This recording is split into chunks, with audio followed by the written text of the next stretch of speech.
People in New Orleans are sending an unmistakable message.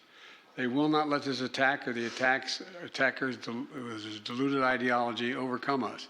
None of us should fear that he'll overcome us. We're going to continue to relentlessly pursue ISIS and other terrorist organizations where they are, and they'll find no safe harbor here. President Biden vowing to take on ISIS following the terror attack in New Orleans after meeting with his Homeland Security team in the Situation Room. The questions remain about the reason behind the rising terror threat and what the incoming Trump administration can do to stop it. Jeh Johnson served as DHS Secretary under President Obama and joins us now in studio. Mr. Secretary, if you had a meeting today to talk about 2 days since the attack and you had all your department heads there, what would be the first thing you begin to ask? What would you begin to probe? What would you begin to do? Well, here's what I would say, first of all. We're in the midst of an evolving, heightened threat picture right now. With the collapse of the Assad regime in Syria, with the attack 2 days ago, I'm sure ISIS feels emboldened right now. And we have several major security events coming up. The inauguration, for one, the Super Bowl in a couple weeks after that. And I would say what I did say to my people at DHS when I was in office, don't just respond to the last attack. Anticipate the next one, which may be of a very different character. Now, we've known for some time that the possibility of an attack with a vehicle is a weapon, or a mass shooting, is something to anticipate and prepare for. We should not believe that we've seen the last of this type of vehicle attack. And so, but I always encourage my people, be vigilant and think about what could come next. Don't just plug the last hole. So, Mr. Secretary, what do you make of, the intel community, the counterterrorism groups inside of the country, both Democrat and Republican, and they come from that 9/11 era of country first, and they fight for the country as a result of that. But there's been many people inside the community that said we're focused on the wrong things. We're not focusing on the ideology of these folks, going after them. We're seeing people in the middle of the street with ISIS flags and Hamas flags.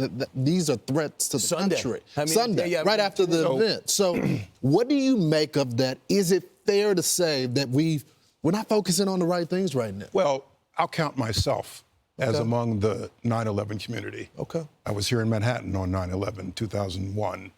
I was in the Pentagon as the senior legal official, 2009 to 2012, when we took a lot of these guys out. For a while, and you can see the terrorist threat to our country evolving from terrorist-directed attacks, where a terrorist organization overseas directs a large-scale attack on the United States, 9/11 being the prime example.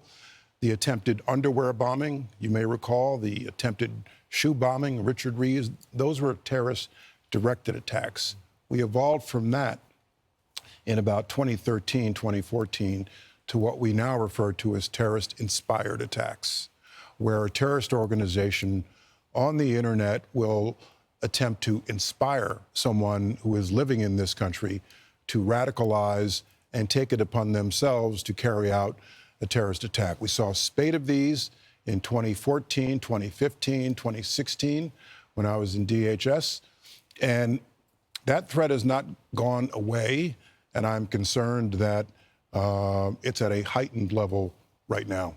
Mr. Secretary, critics argue that, in part, the current administration has emboldened these inspired terrorist attacks, in part because taking the eye off the ball, focusing toward Americans, as well as sort of a different focus instead of on threats, on one of phraseology and sort of a tepid approach to the international community. The question, sir, is what do you want to see in the next administration so that we take steps forward and not steps back?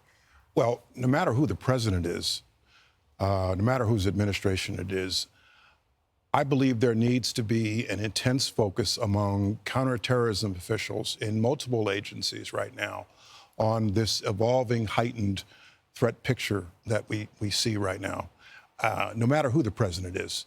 And there are counterterrorism professionals in the Pentagon, at the FBI, at NCTC, CIA, ODNI, multiple agencies that are charged with looking at this evolving threat picture. Our political leadership has to pay close attention to the evolving intelligence picture to make sure we set the right priorities and we do not take our eye off the ball. And Mr. Secretary, foreign governments, as you know, help you. This guy went over there for 10 days in Egypt. Yeah. And if he was hanging out with the wrong guys, the way I've been told, when the communication's good, we find out about it. That is absolutely true. I can testify from personal experience that the relationships we have with other governments, other intelligence communities is crucial to preventing someone even from entering the United States, getting into this hemisphere. Yeah. If you have a good relationship with an intelligence agency overseas, one where on the surface we don't have such a great relationship, you can get a tip from that intelligence agency. Hey, we just found out such and such may be trying to come to your hemisphere. Super beneficial. Ms. Secretary, great to see you. Thanks so much for Appreciate you. coming in, especially this time. Thanks. Nobody better to talk to. Thank you.